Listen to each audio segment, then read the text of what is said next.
Okay. Okay. All right. I will call meetings at 7 p.m. I will call the meeting to order November 13th, 2025. Pledge of Allegiance.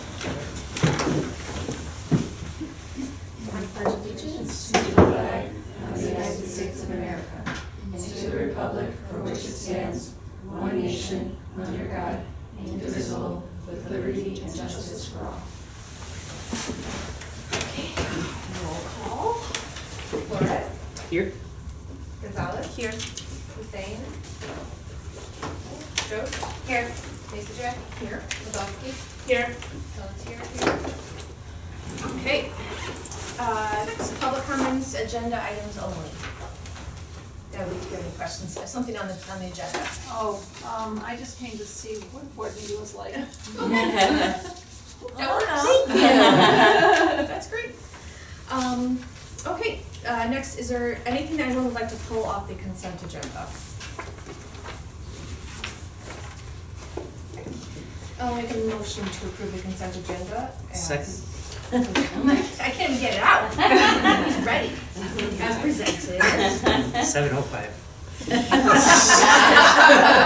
You said 7:55, that was your first one. Okay, we'll vote on the consent agenda. Gonzalez? Yay. Jost? Yes. Meister? Yes. Wadowski? Yes. Pelletier, yes. Flores? Yes. Okay. Next up, President's Report. So I actually have a couple things before I get to the two things that are listed.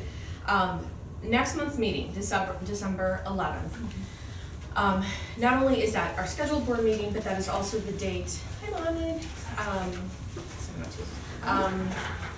That Alex and Jim, our consultants, are coming in to their first scheduled meeting with the board to discuss in the director search process. I realized that I have a conflict.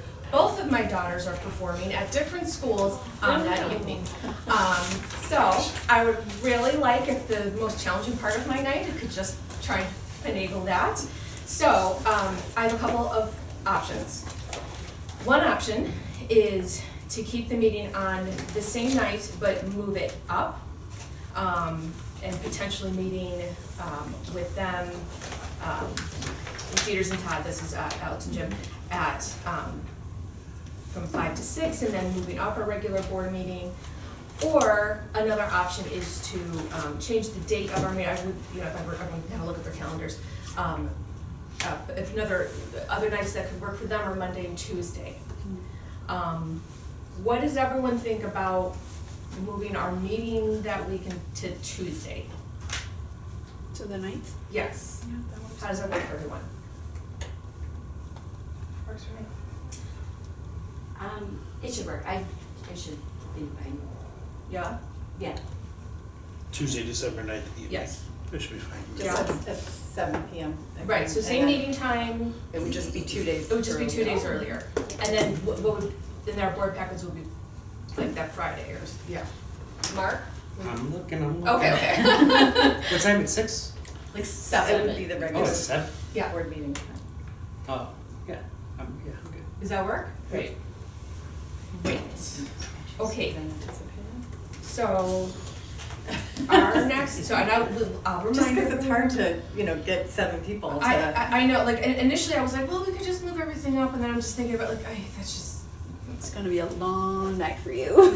yeah. I would really like to just be like, okay, so you go see Emma and I go see Anna, yeah, I would just like that to be my night and not like, because missing our conversation with Alex and Jim is not an option. I would, absolutely want to still figure that out. So thank you all. I really appreciate that. Do you want me to reach out to Alice then and find out? and see if he wants to And just then move it all to Tuesday? Yeah, and then I'll have to talk to Because them. so Alex and Jim are also meeting with the staff that evening as well for their They'll initial meet with the board, conversation. or with the managers, and Um, then there's a staff survey that they send out. They will be meeting with the managers, so I Yeah. need to find out if they Oh, want the to do board it. managers, thank you. Yeah, Yeah. that's fine. Awesome. Vote on that, or moving meeting, or we just? No, you don't have to vote. You just instructed me to officially change that date, so I just Thank you. post it and make a change on the posted date. So you'll get your board packet stuff then probably by Friday afternoon, the previous Friday, so. Awesome. Thank you, everyone. Okay, I do have a note about Director Press, we can discuss with the new business, so, okay. So let's go to treasurer appointment. As of now, there's one nomination on the floor. Tamara had expressed interest in being treasurer. Unless, if no one else had contacted me, so unless anyone would like to throw out a nomination, one on the floor. Sounds like a great nomination. Okay. Thank you for stepping. So I would like to make a motion to appoint Tamara Jost to the role as treasurer. Second.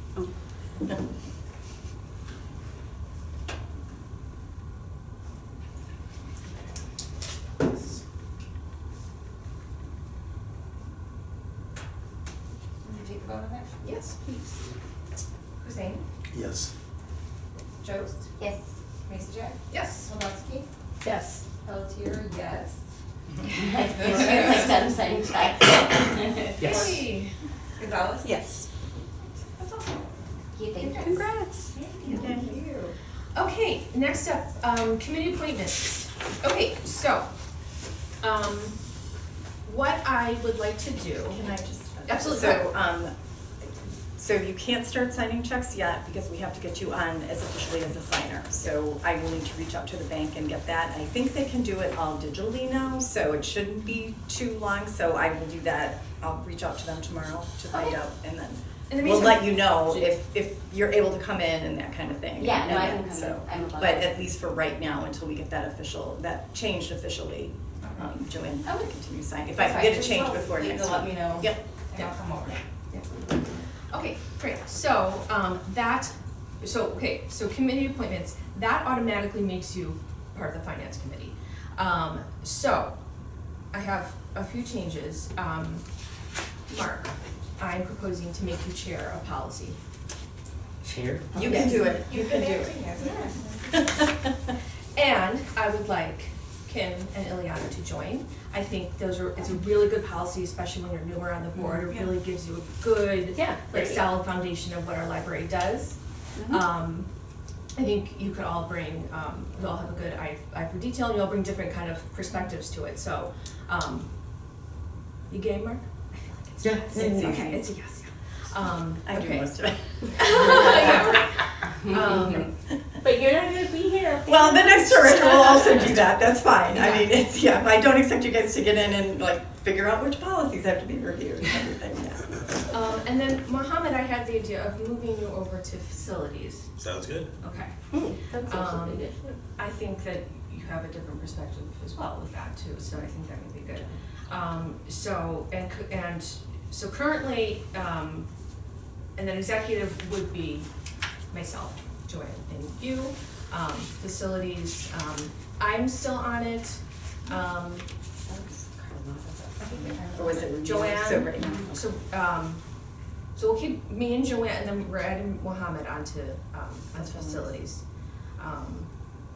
And of course, you're not like by yourself, like on a, we're here if you need anything with that. So, yeah, I wanted to make sure that those were in. And I believe the policies, was that last month that you did the policy schedule, or was that the month? That it went out?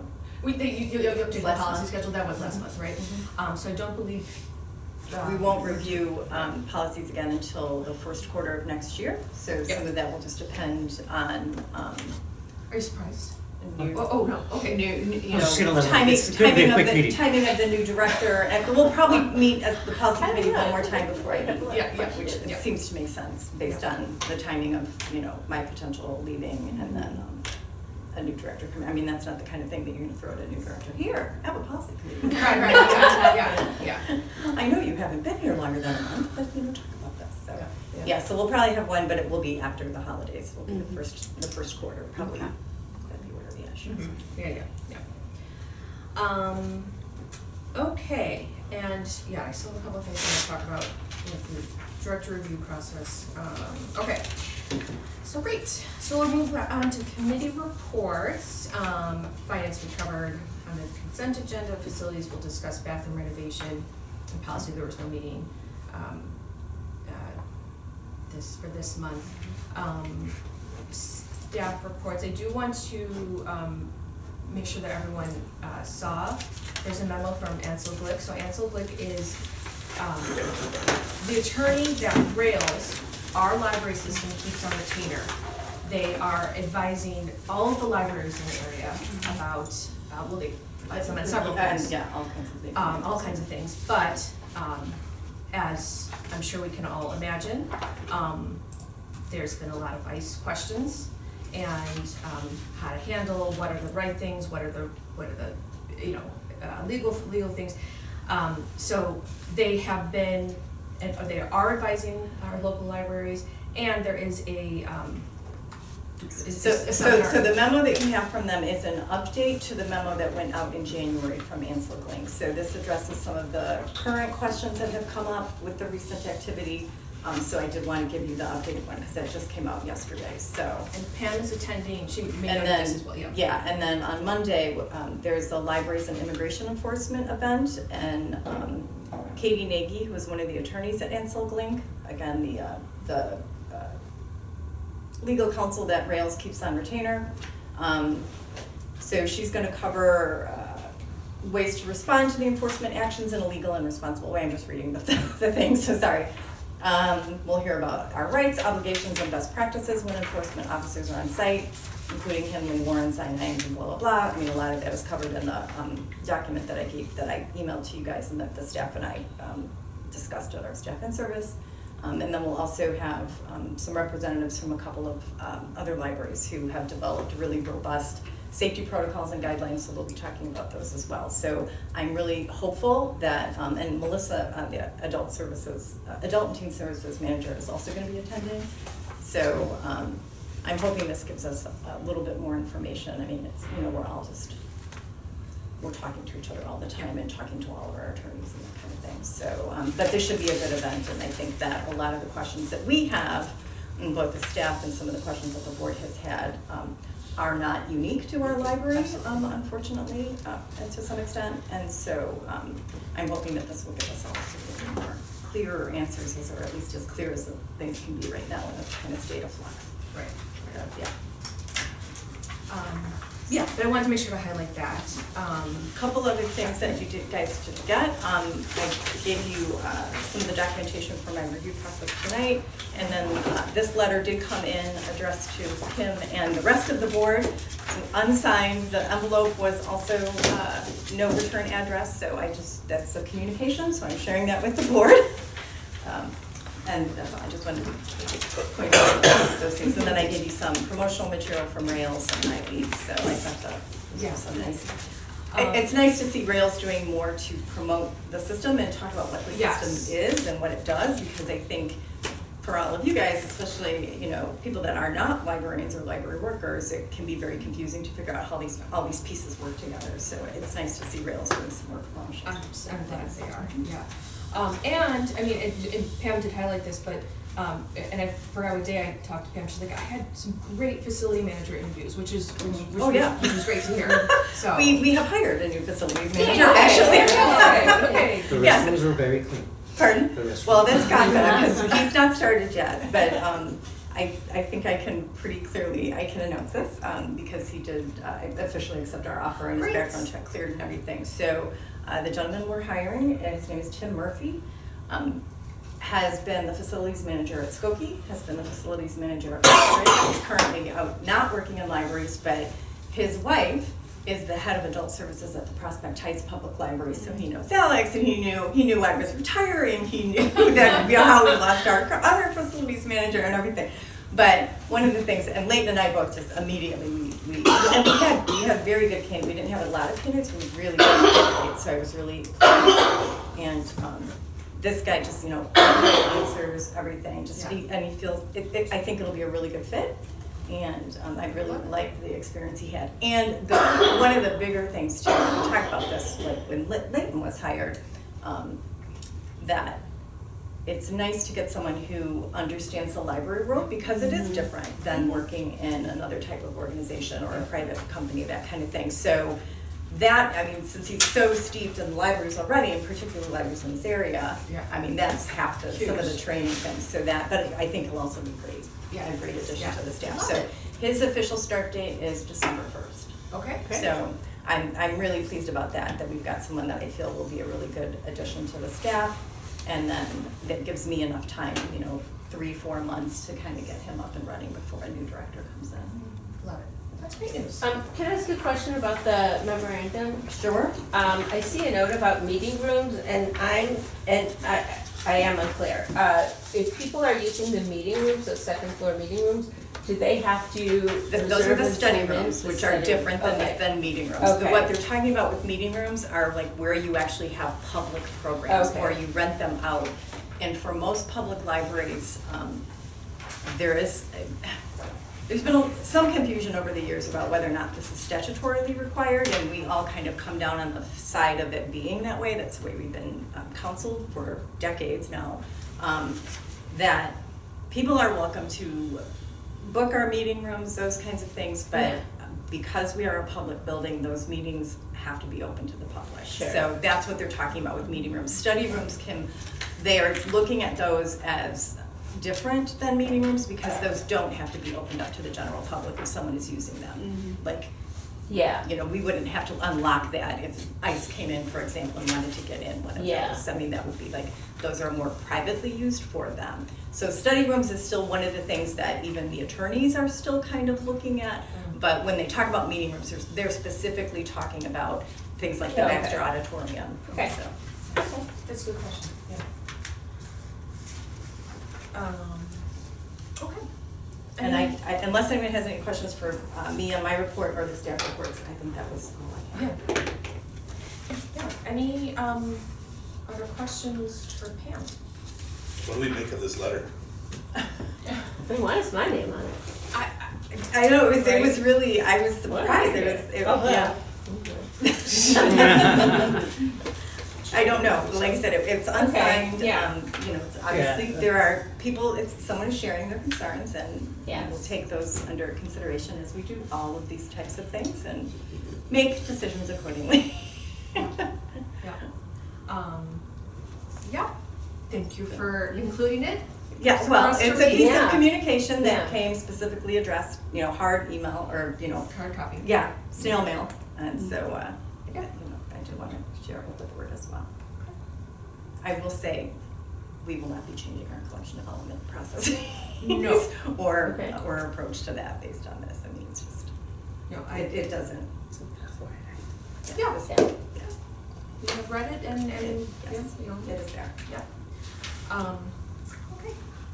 All right, moving on, unfinished business, so the bathroom renovation continues. It does, so asbestos abatement is all done, we're leaving that whole area kind of just cleared out for now till everything's a little bit more done, but particularly until at least the,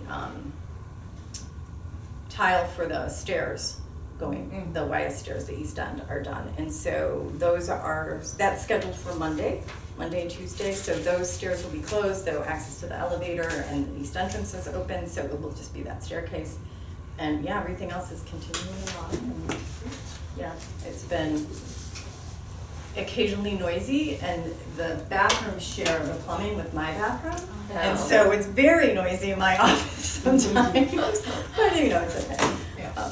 But yeah, so everything's continuing, and we haven't run into there's been a couple of issues that they've been able to address without any more cost involved or, adding any time to the project. So I am really confident that we will be meeting the scheduled dates and stuff, and so, yeah, that was it with the bathroom, unless anyone has any questions.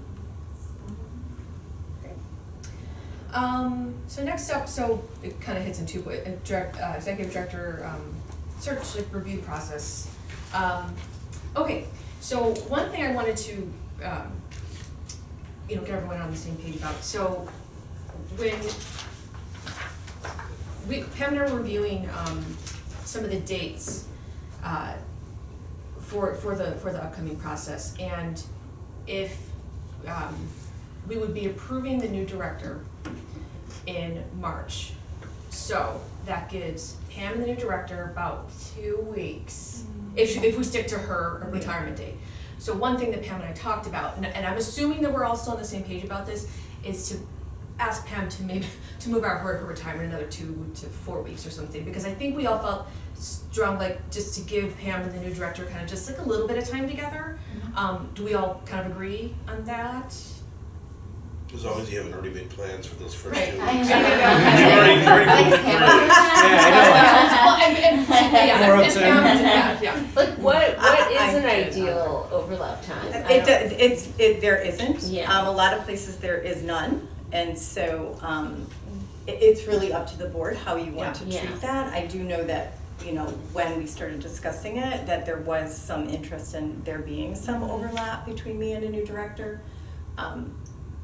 And I think particularly it has seemed that the board is in general, you know, agreement with the direction that I've taken the library over the past 10 years and wants to continue the momentum and the, you know, trajectory and doing the things that we've talked about doing, right? And so I think in cases like that, where you're like, we like what's being done and we would like to continue to improve upon that, then I think Yeah. that there is some benefit in that and having some overlap. So it's just really, but, you know, there's also situations where people are like, we kind of want to move in a new direction, right? So we don't necessarily want our current director or old director to be talking about the way they did things because maybe we want something different, right? That kind of thing. Right. So I think it's just a matter of, and a lot of it might just be kind of the day-to-day things, like here's where things are, and Yeah. here's where these files are, and that sort of thing. So Yeah. anyone at this level is going to be coming in with their own ideas about things and stuff. So, and that's why I had offered to Emily that I was willing to stay on additional 2 to 4 weeks, depending on, you know, who you hire, that kind of Right. thing, you know. And so, you know, for example, like if you hire from internally, there's going to be a lot less Right. issues with, you know, here, learn all this stuff about the library kind of thing than if you hire someone from outside the library, Yeah. so, or outside of our library. Yeah. So I just think, the only thing for me is that at some point I will need, probably right around Christmas, I will need a date A from date. you guys so that I can start to Okay. do that with IMRF and stuff. So. Yeah.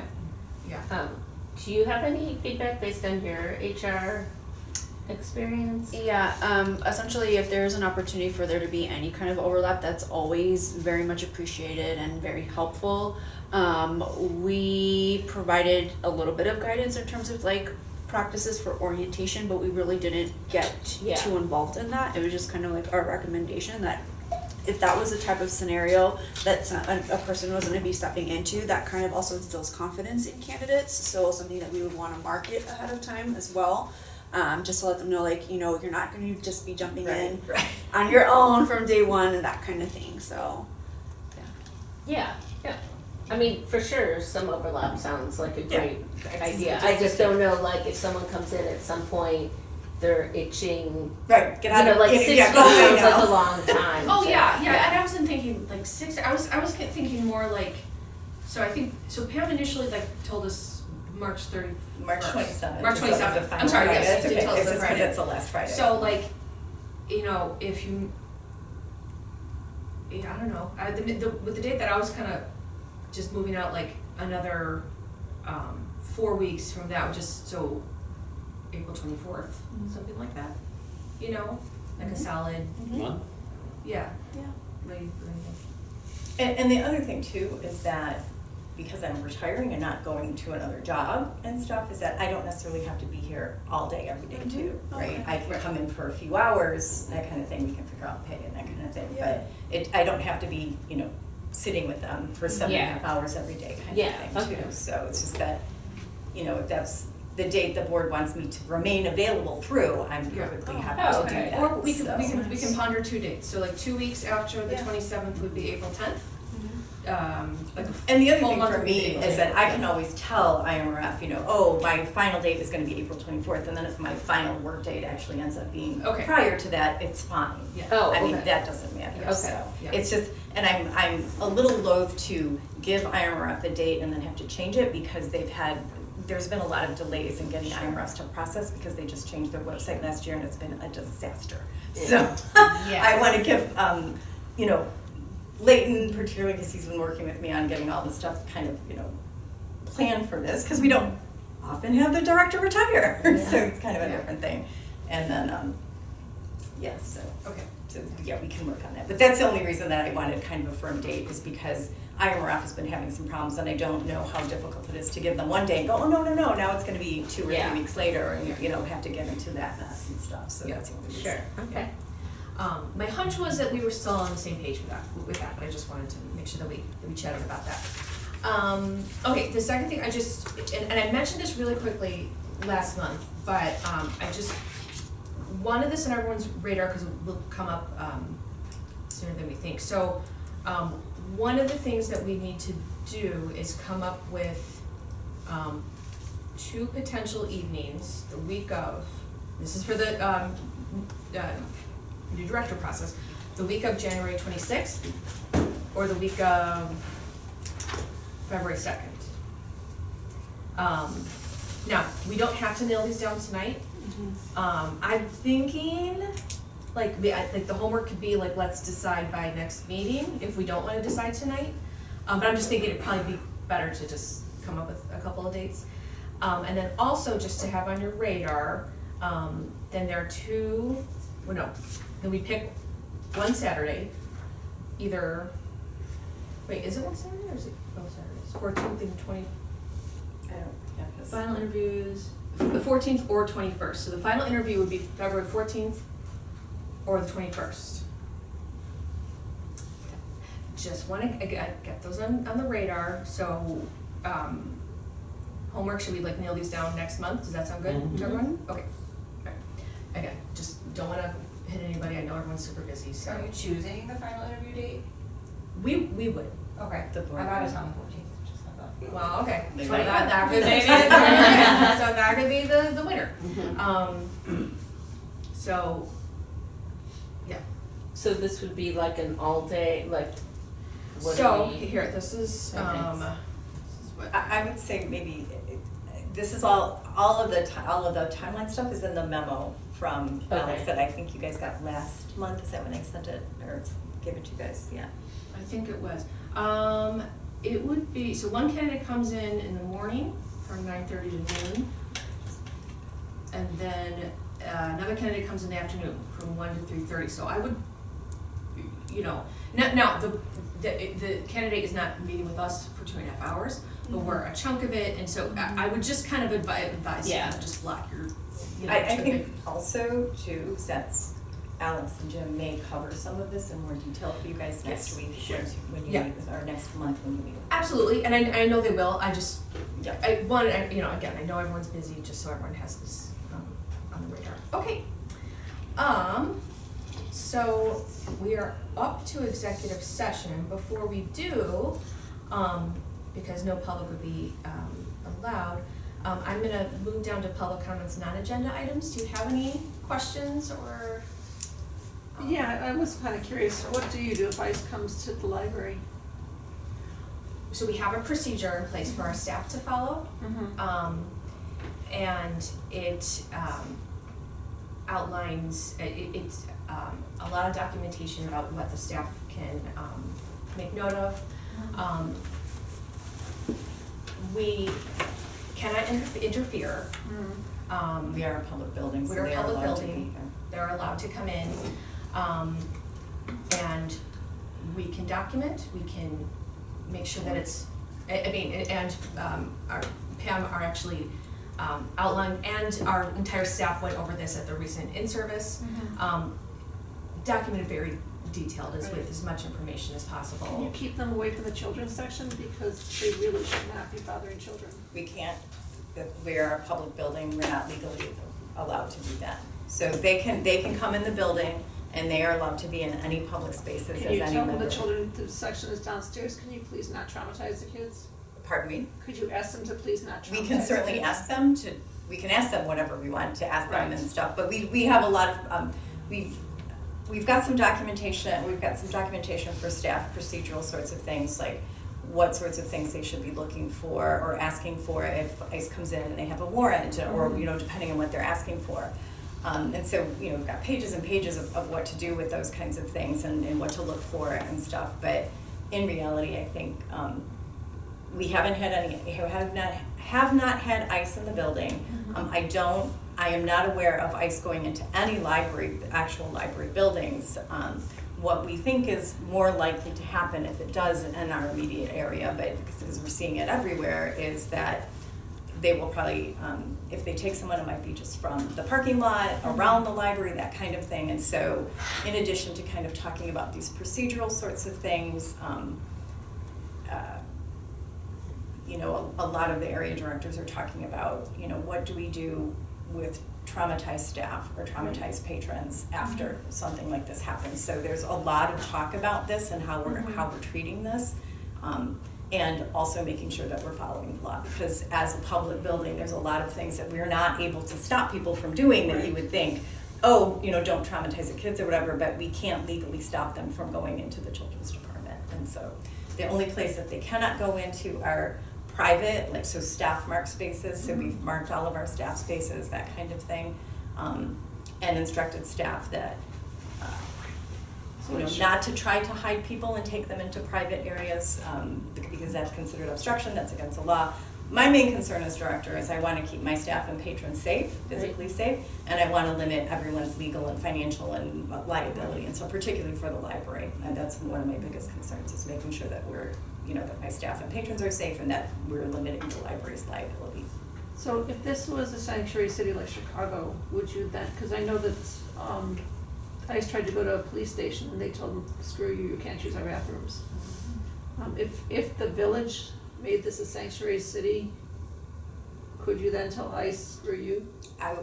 We'd have to have those discussions with the village and with legal counsel as well, because I think, I mean, right now, that's really where a lot of the stuff is at, as I'm sure you know, is kind of in the lawsuit area and stuff. So in the case of that, if Morton Grove says that they're a sanctuary city, I would imagine that they would in turn then have to give us some guidance about what that means for our schools. And they had that meeting yesterday at City Council. Yeah, I know, I was there.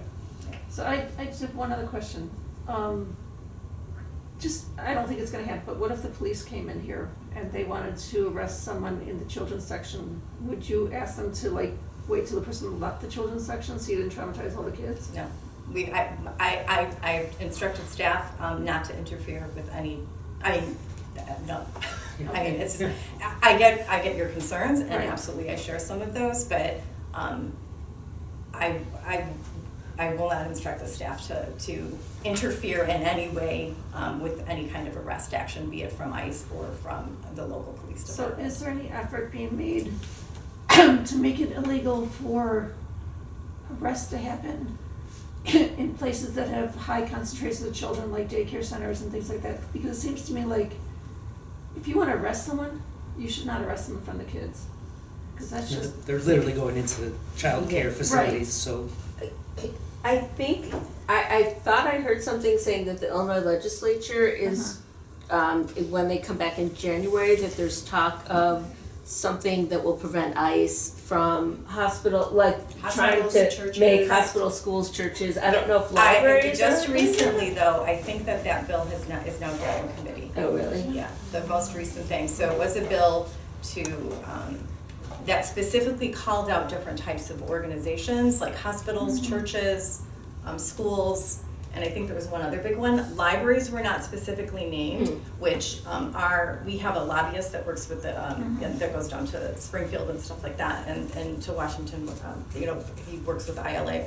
But basically, you know, his take on that libraries not being included, everyone's like, oh no, we want libraries to be included. He goes, it's actually a good thing that libraries weren't included, because the stipulations that were in this bill, like, you know, if you said, okay, as a hospital, we're not gonna allow you to come on site and do this, and this, but one of the things, in order to stay compliant with the law, that they had to do instead was appoint one person to make all these different types of decisions and stuff. And so they were like, you would have to then be assigning all of these different types of tasks to people, to, like, who's going to be responsible for what, and again, it goes back to that, you know, liability, and are you potentially opening up, you know, your staff to to being charged with obstruction and those kinds of things. So, but the latest thing I did read was that bill has not advanced, so. Because it seems to me that protecting children should be top priority. You would think.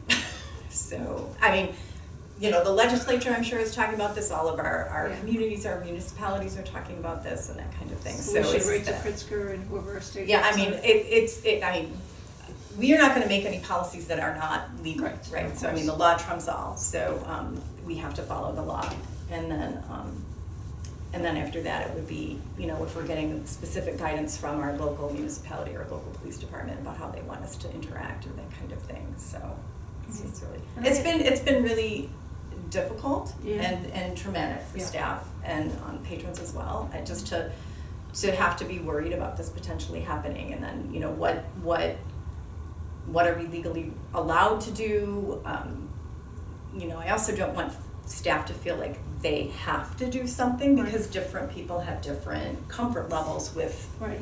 you know, taking different types of actions. So I don't ever want my staff to feel like they have to put themselves in any kind of physical or legal I mean, danger. I don't want anyone to put themselves in legal danger, I just don't want someone coming in and doing something violent in front of a kid. Yeah, there's, quite frankly, there's not a lot we can really do about that if it happens. Like, that's where those conversations about what do you do after the fact, how do you deal with that trauma, and, you know, potentially if there is a child and stuff. And so, we did have a full day staff training on Friday, and we spent a long time talking about the procedures we have in place and a lot of different potential scenarios and how we would react to those and that kind of thing. So I think that staff are feeling a little bit more comfortable with that. You know, I think we all know that if anything like that does happen, it's gonna be very traumatic and people are gonna be very freaked out. And so, you know, my, you know, what I tell the staff is like, do what you can to, you know, there are certain things that they're allowed to do. There's things that it's okay for them to do if they feel comfortable doing it. But I have pretty much forbidden every staff person to break the law. I said, you cannot break the law while you are at the library. I said, if you leave the library and want to go break the law, that's fine. No matter what, I mean, no matter if we agree with the law, I'm not going to allow the staff to break the law on library property. So that's just kind of where we're at. Yeah, it's just, it's been an interesting time. Yes, it would be one way to put it. And I'm happy to have these discussions further if you have more questions, like, you know, in a different venue The or other whatever. the other question I have is, last time I went to vote for who's supposed to be on the library board, and I had no information about any of the people that were running, and like, I looked everywhere, and I could not find where the people that wanted to be in the library board were. It seems to me that if someone wants to be in the frickin' library board, they should tell what their goals are, because like, a couple of years ago, the people that wanted to be in the school board at the high school, and like, the Herald had their statements, their candidate statements, and like, so anyone that said that they wanted to ban books, like, okay, voting for someone else. Yeah. So it's kind of important information, especially because, you guys save me probably $3,000 a year, because I read like 2 books a day, I'm kidding, 2 books a week. It's so great. I have read 2 books in a day before. Actually, after the last elections, I've been thinking about ways that we can share more of that information. Some of our recent trustees have been appointed, so that process is a little bit different, but the Right. elections, I think that we can do a better job of getting Yeah. some of that information. Because different communities treat it differently, like, sometimes a local, you know, a municipality will include, and a lot of it depends on what type of library is in a particular town too.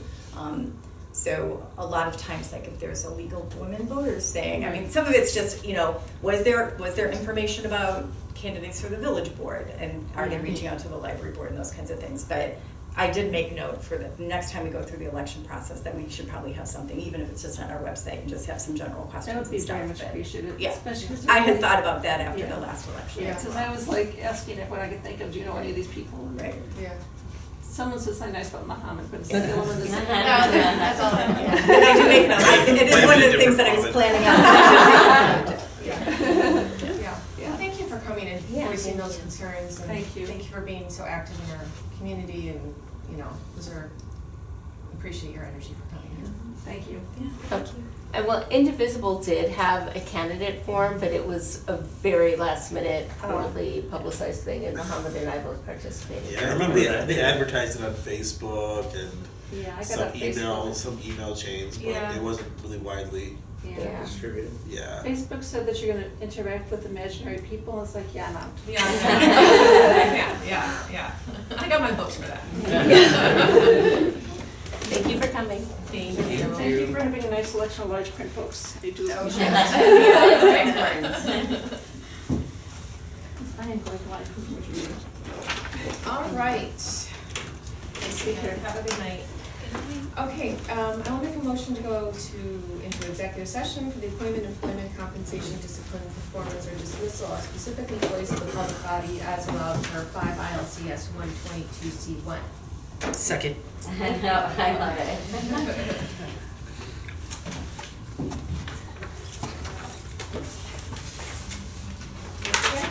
Yes. Moldavsky, Yes. Pelletier, yes, Flores, Yes. Gonzalez. Yes. Hussein, Yes. Jost. Yes. Okay. So it's 8:21. We will roll call back to open session. Flores, no. Gonzalez, Here. Hussein, Here. Jost. Here. Masajic. Here. Moldavsky, Here. Pelletier, here. Okay. So, vote on items discussed in executive session, which I will. I will make a motion to offer the salary in the amount of $140,000 to Pam Leffler for 2026. I'll second it. Thank you.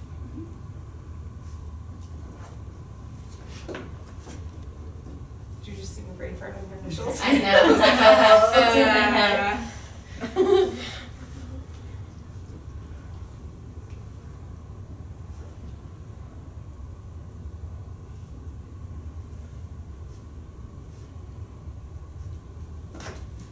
I'm ready to rearrange the ones on your thing a little bit. We'll get there. Okay. All right. Hussein, we're voting on the Yes. salary. Jost. Yes. Masajic. Yes. Moldavsky. Yes. Pelletier, yes. And Gonzalez. Yes. Awesome. All right. Communications, we did get one, which we did see. Public comments, we covered that. Jeff wanted to see the letter, I said, I will show it to you. Oh. So I read it. Yeah. Did you see it? Yeah, the managers haven't seen it yet, I'll share it with Oh, them, but I goodness. just, Yeah. they will, Yeah, check out this. they will enjoy seeing it.